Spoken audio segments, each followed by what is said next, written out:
प्रारब्ध के सभी दर्शकों को मेरा नमस्कार। मेरा नाम है संदीप आर के सिंह और आज का जो मेरा विषय है दर्शकों, वो है कि मंदिर ढूंढे जा रहे हैं। संभल में हो रहा है, हर जगह हो रहा है। तो कुछ लोगों से मुझे प्रतिक्रिया यह सुनने को मिली कि ये सब करने की क्या आवश्यकता है, ये बेवजह है। फिर कल अन्नामलाई जी ने अपने आप को कुछ कोड़े मारे और यह कहा कि जब तक मैं डीएमके को सत्ता से नहीं हटा दूंगा, मैं जूते चप्पल नहीं पहनूंगा, नंगे पांव रहूंगा। एक यह तो कुछ लोग जो अन्नामलाई जी के फैन हैं, उनका यह कहना था, और राष्ट्रवादी हैं, उनका यह कहना था कि यह सब करने की क्या ज़रूरत है इतने पढ़े-लिखे आदमी को। देखिए, अन्नामलाई जी आईआईएम लखनऊ से एमबीए हैं, आईपीएस रहे हैं और मतलब काफ़ी इंटेलिजेंट आदमी रहे। तो उनको क्या आवश्यकता है यह सब सनातन के इस प्रकार से रूट से कनेक्ट होने की, ऐसी मंशा मुझे लगी उन लोग के सवालों में। फिर यही कि तुम जैसे पढ़े-लिखे लोग या काम करने वाले लोग भी इस तरीके की बातों का समर्थन क्यों कर रहे हैं कि मंदिर निकलने चाहिए या मस्जिदों का कब्जा हटना चाहिए? जो जैसा है वैसा चलता रहेगा ना। इसमें समस्या क्या है? शांति से अगर सब कुछ चल रहा है, तो उसको बहुत ज़्यादा अव्यवस्थित करने की आवश्यकता क्या है? और ये एक अ, ऐसा सवाल पूछने वालों को मैं कुछ गलत नहीं मानता। ये एक जायज़ थॉट है, जो आ जाता है उन लोग के दिमाग में, ऐसी कोई बात नहीं। बात ये है कि उसके आगे की बात का क्या उनको अंदाज़ा है?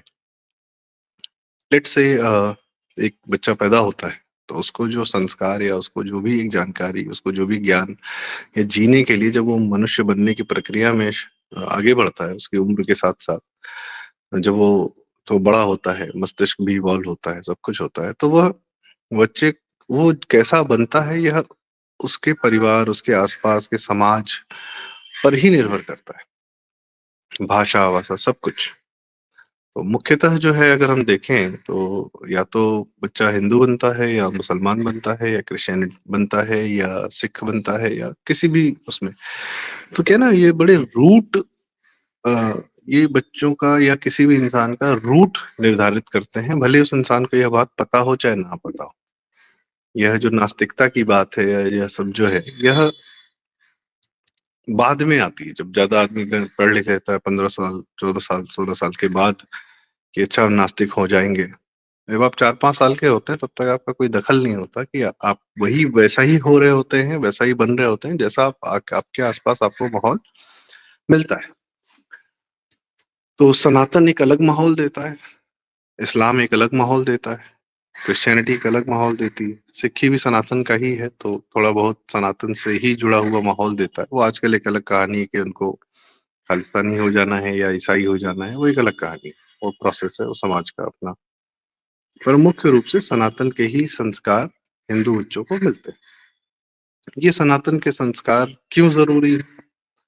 आप इस्लामिक या जो क्रिश्चियन स्टेट्स हैं, आप वहाँ देखें कि आप जैसे थोड़ा-सा उदाहरण हम लेंगे कि भारतीय परिवार जो है, जब जाते हैं कनाडा शिफ्ट हो जाते हैं, अमेरिका शिफ्ट हो जाते हैं, कहीं और शिफ्ट हो जाते हैं, तो उनकी सबसे बड़ी समस्या होती है कि बच्चा जो है, वो ऐसे माहौल में पल रहा है, बढ़ रहा है, जिससे उनका विरोधाभास है और जिस माहौल से उनके संस्कारों का विरोधाभास है, वो बड़ी तकलीफ़देह बात होती है। ऐसा नहीं है कि भारतीय परिवार जो है अमेरिका की या वैसी समाज से बहुत परेशान है या बहुत प्रताड़ित है, नहीं। पर वो जानते हैं कि बच्चों में जो संस्कार होने चाहिए, जो एक ठहराव होना चाहिए, जो एक वह वहाँ का माहौल नहीं दे सकता है, ना दे पा रहा है। और आजकल यही माहौल हम मेट्रोपॉलिटन सिटीज़ में भी देख रहे हैं। उदाहरण के तौर पे एलजीबीटीक्यू एजेंडा हो जाना, माँ-बाप से लड़ना-भिड़ना, उन पर चीखना-चिल्लाना बच्चों के द्वारा और मेहनत न करना, कुछ ईज़ी वे आउट ढूँढ लेना और इन्फ्लुएंस हो जाना बाहरी लोगों से काफ़ी ज़्यादा, उनके जैसा जीवन जीने का, एक्टर्स के जैसा जीवन जीने का या वैसा इन्फ्लुएंस हो जाने का, कॉज़ पकड़ना ऐसे जैसे कि क्रांति करनी ही करनी है, इंस्टेड ऑफ पारिवारिक स्टेबिलिटी, फाइनेंशियल स्टेबिलिटी और ज़िम्मेदारियों से हटकर यह सब कार्य करने का एक माहौल आदमी चेंज हो जाता है। तो पॉइंट इज़ कि ये जैसे ही माहौल बदलता है, तो आपके अंदर में बहुत बड़े परिवर्तन होने लगते हैं। ये माहौल ज़िंदा कौन रखता है? ये माहौल देता कौन है? ये माहौल समाज देता है। समाज को ये माहौल किसने दिया? हमारे समाज को। आज मैं सिर्फ़ अपने समाज की बात करूँ, मैं इस्लामिक माहौल की बात नहीं कर रहा हूँ, वो अफ़गानिस्तान में, बांग्लादेश में, पाकिस्तान में, वो आँखों से दिख रहा है और सबने अनुभव किया है। यहाँ तक कि भारत के कई शहरों में, जगहों पे, कश्मीर में, इधर-उधर सब जगह दिखता है कि वो माहौल क्या देता है। तो यदि जो लोग सोच रहे हैं कि जैसा चल रहा है वैसा चलता रहेगा, ऐसा होगा नहीं, ना ऐसा होता है। या तो कोई देश इस्लामिक हो जाता है या वहाँ की जो मूल सभ्यता है वह इस्लाम पर हावी हो जाती है, जैसा कि स्पेन में हुआ था। और स्पेन का भी क्रिश्चियनिटी खैर उसका मूल नहीं है, पर उन्होंने क्रिश्चियनिटी ने जब सबको क्रिश्चियन बना लिया यूरोप में, तो फिर उसके बाद शांत पड़ गए कि चलो ठीक है, मारना काटना ये सब बन ही गए। बट इस्लामिक जहाँ हो जाते हैं, उस ज़मीन की कोई वापसी नहीं है। अफ़गानिस्तान में देखिए, आप मिडल ईस्ट में देखिए, आप बांग्लादेश में देखिए, वो बंगाली संस्कार से परिपूर्ण थे, लेकिन आज की डेट में इस्लामिक हुए जा रहे हैं, हिंदू संस्कार वहाँ से घटते जा रहे हैं और वहाँ के हालात आप देख लो। क्या होने वाला है सबको पता है। वहाँ अब तालिबानी रूल या शरिया का रूल ही लगेगा, चलेगा। क्या ऐसा माहौल हम अपने आज यदि हमने सनातन के संस्कार को अपने समाज को नहीं दिए, ये हम सबका कर्तव्य है, हम सबका काम।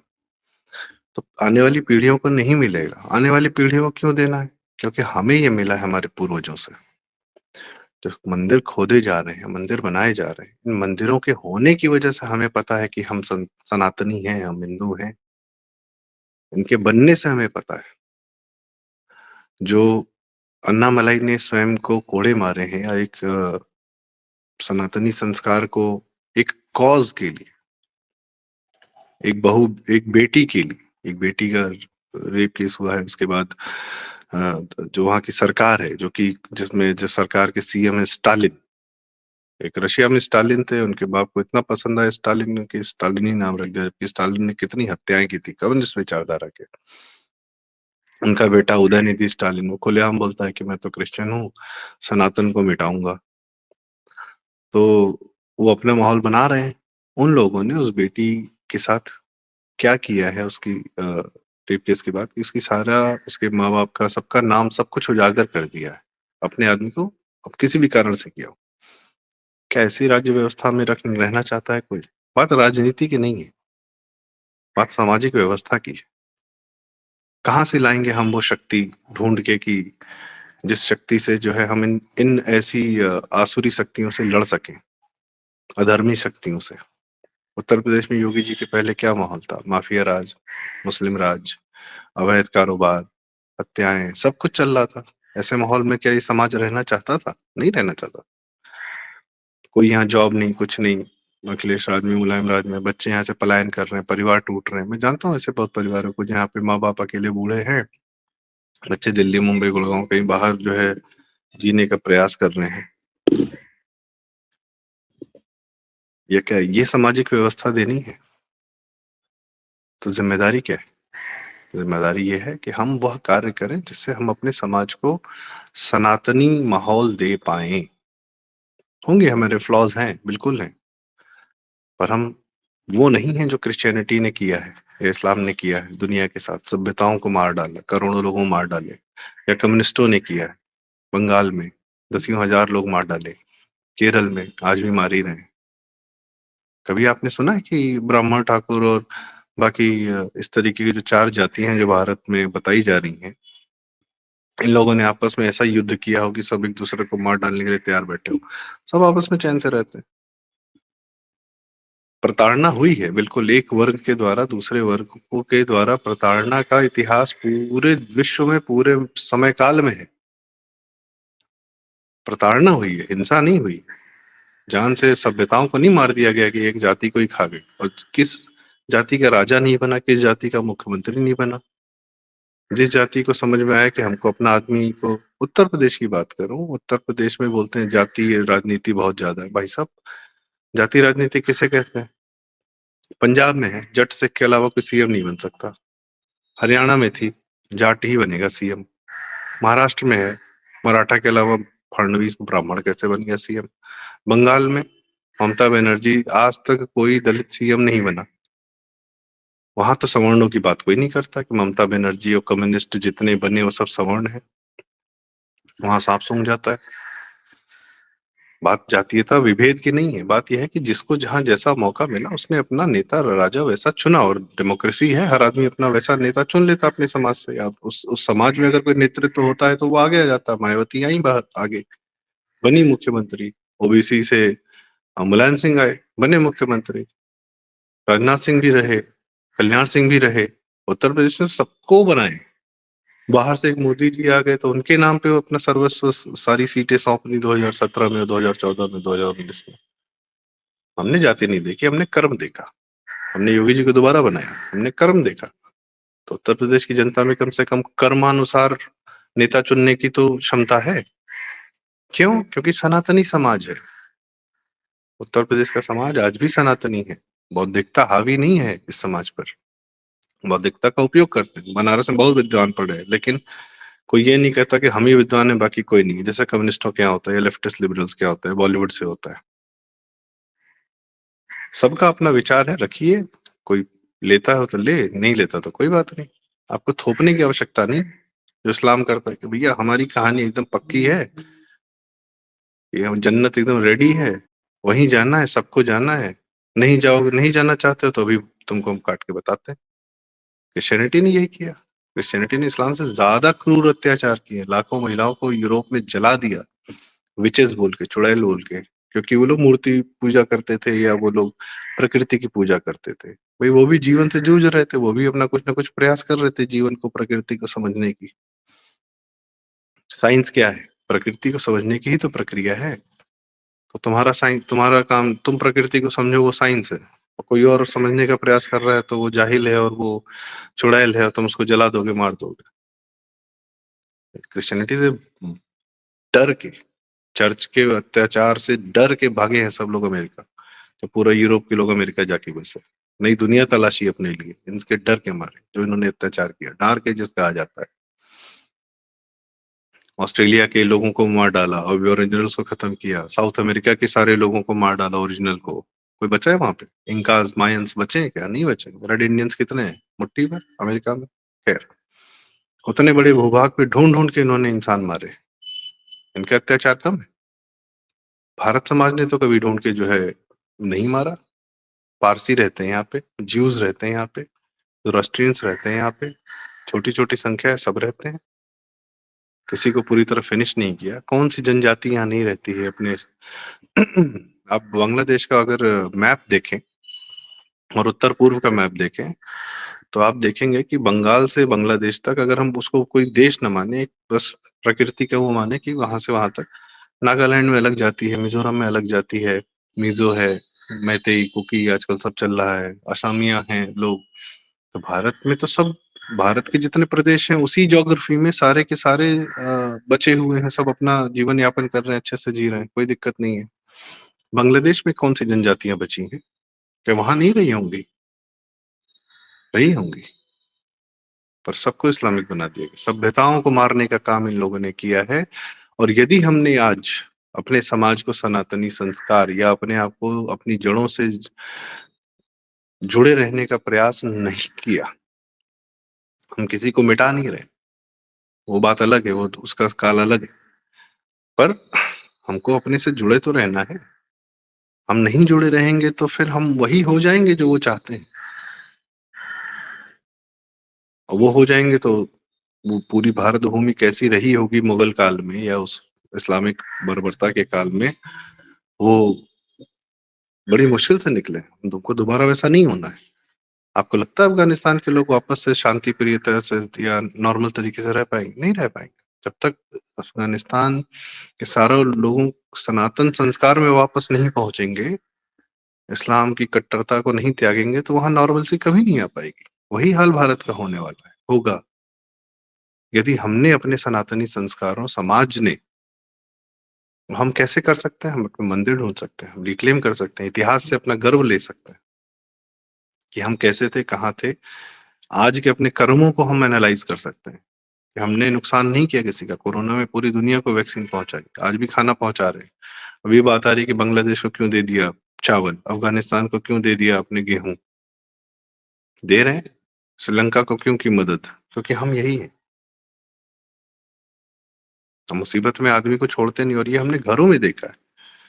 हमारी मम्मी या हमारे आपकी माताओं ने, नानियों ने, दादियों ने घर पे आया हुआ कोई आदमी भूखा-प्यासा नहीं लौटा होगा। गर्मी में गुड़ पानी पिया होगा या कुछ भी, कुछ न कुछ। कोई आया देर सवेर रात में खाना खा के गया होगा, अतिथि। अनजान आदमियों को भी खाना खिला के लोगों ने भेजा यहाँ पे। कोरोना काल में कितने लोग मुंबई से, यहाँ से, वहाँ से मैंने देखे अपनी आँख से। किसी तरह अपने गाँव पहुँचे हैं, रास्ते में क्या भूखे-प्यासे थे? लोगों ने जितना बन पड़ा उतनी मदद की। ये सनातनी संस्कार है। कोई अकेले कोई एक समाज का नहीं कि हम ही लंगर चलाते हैं बस, बाकी कोई किसी को खाना ही नहीं खिलाता है। उस समाज के पंजाब के हाल देख लीजिए, क्रिश्चियन हुए जा रहे हैं सारे के सारे। क्यों? क्योंकि स्वयं को सनातन से, हिंदू धर्म से काटने का पूरा प्रयास कर पूरा समाज वही प्रयास कर रहा है। क्रिश्चियन हुए जा रहे हैं। क्रिश्चियनिटी में क्या होता है, चर्चों में क्या होता है, कितना व्यभिचार होता है, कितना क्या होता है, किसको नहीं पता है। बच्चों के साथ इन लोग के क्या दुर्व्यवहार होते हैं, ननों के साथ क्या दुर्व्यवहार होते हैं, किसको नहीं पता। मस्जिदों में बच्चों के साथ क्या होता है, किसको नहीं पता। क्या ऐसा समाज देना है क्या? तो सनातन से जुड़े रहने का सारा प्रयास करना है। सनातन समाज को सनातन बनाए रखना। इतना महाकुंभ, इतना भीषण आयोजन हो रहा है, क्यों हो रहा है? वो हमारे पूर्वजों की देन है ये। यही सब करते-करते जो है हम अपने आप, अपने समाज को, अपने पूर्वजों के ज्ञान को किसी तरह बचा के रखे हुए हैं कि हम इस्लामिक ना होने पाएँ, हम म्लेच्छ ना होने पाएँ, हम यवन ना होने पाएँ। बहुत आवश्यक है। कॉज़ है, नियत की बात है। सनातन की नियत गलत नहीं है। अब्राहमिक रिलिजन्स की नियत में प्रॉब्लम है।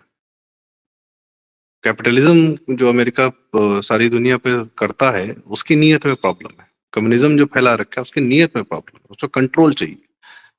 या तो सिर्फ मैं या कोई नहीं। यही कैपिटलिज्म अमेरिका का हो या कम्युनिस्ट थॉट प्रोसेस हो या इस्लामिक थॉट प्रोसेस हो या क्रिश्चियन थॉट प्रोसेस हो, इनको दूसरे पे नियंत्रण चाहिए बस। नियंत्रण करने के लिए किसी हद तक जाते हैं, करोड़ों लोग को मार डालते हैं, सभ्यताओं को खत्म कर देते हैं, बीमारियां छोड़ देते हैं, दूसरे पे नियंत्रण चाहिए। इनको अपने से पीछे का वाला कोई नहीं चाहिए। क्रिश्चियनिटी पैदा हुई 2000 साल पहले, अब हमसे पीछे वाला कोई हो तो हमको वो चाहिए ही नहीं। उसका ज्ञान ले लेंगे, अपने नाम पे हम उसको चला देंगे दुनिया में। भारत से हम हल्दी, चावल, ये वो जितना आयुर्वेद है सबका पेटेंट ले लेंगे, योगा को हम नाम बदल देंगे। हाँ, हमको बस कोई ऐसा कहने वाला हिंदू नहीं चाहिए कि भई ये सब तो हमारा है, तुम इसको कैसे क्लेम कर रहे हो? Just give us the credit. तुमको क्या तकलीफ है तुमसे पहले से लोग अगर यहाँ मौजूद हैं तो? इस्लाम का क्या है? क्यों? क्योंकि जो ये झूठ पे, जिस झूठ पर इनकी बुनियाद है, वो झूठ कैसे साबित होता है? क्योंकि इनसे पहले के लोग 5000 साल, 7000 साल से हिंदू धर्म, बाकी अन्य धर्म यहाँ खड़े हैं। वही हम भी यहीं पे तब से यहीं पे थे। हमारे भी पूर्वज हैं। अकेले तुम्हारा वाला ज्ञान जो है ना, एक हेवन है, एक हेल है, एक जन्नत है, वहीं जाना है। इसके काउंटर में हमारे पास भी कांसेप्ट्स हैं कि भैया हमारा तो पुनर्जन्म होता है, हम तो आते हैं जाते हैं जब तक शरीर को मोक्ष नहीं मिल जाता। इनका सारा थॉट प्रोसेस बॉडीली प्लेजर्स पर है। इनको जन्नत भी जो मिलेगी ना, वो भी शरीर को ही सुख देगी। हम आत्मा की बात करते हैं। हम तो जीवन को जीवन से पहले छोड़ देते हैं। हमारे वानप्रस्थ था आश्रम, संन्यास आश्रम था। बूढ़े लोग जो है कहीं-कहीं चले जाते थे, जंगलों में चले जाते थे या जो भी था, हरिद्वार चले गए, कहीं चले गए। पता है कि जीवन यही है, जैसा है जी लिया, ठीक है। अब इस मोह से कटना है ताकि मृत्यु में तकलीफ ना हो। इनका सारा काम शरीर से चल रहा है, हमारा आत्मा से है, ज्ञान से है, ध्यान से है। तो एक बहुत बेसिक फंडामेंटल डिफरेंसेस हैं। इसलिए अन्नामलाई जो कर रहे हैं, उसकी आवश्यकता है। इसलिए संभल में जो मंदिर ढूँढे जा रहे हैं, उसकी आवश्यकता है। नए मंदिर बनाए जाने की आवश्यकता है, क्योंकि यह मंदिर पत्थरों में, एक-एक पत्थर में हमारे पूर्वजों ने हमारा सनातन को व्यवस्थ करके हमें दिया है। राम मंदिर जो बना है अयोध्या में, वह क्या है? ये जो पहले एक टेंट में श्री राम लला थे, वो क्या थे? एक समाज, 100 करोड़ लोग आश्रित थे, उनकी भावनाएँ, उनका इतिहास, इतनी बड़ी सभ्यता आश्रित थे उस टेंट के नीचे जो रामलला विराजमान थे और आज भव्य मंदिर में है। वो संबल है, वो शक्ति है, जो आपको, हमको, आपके आने वाली पीढ़ियों को सबको चाहिए ही चाहिए। ना जंगल में बच्चा पैदा हो जाता है तो भेड़ियों के साथ भेड़िया हो जाता है। तो इसी के साथ आपको अगर बात ज़रूरी लगी हो, काम की लगी हो तो कृपया या अपनी राय हमें कमेंट्स में ज़रूर बताएँ, मुझे ज़रूर बताएँ और चैनल ज़रूर सब्सक्राइब करें। प्रारब्ध। बहुत-बहुत धन्यवाद।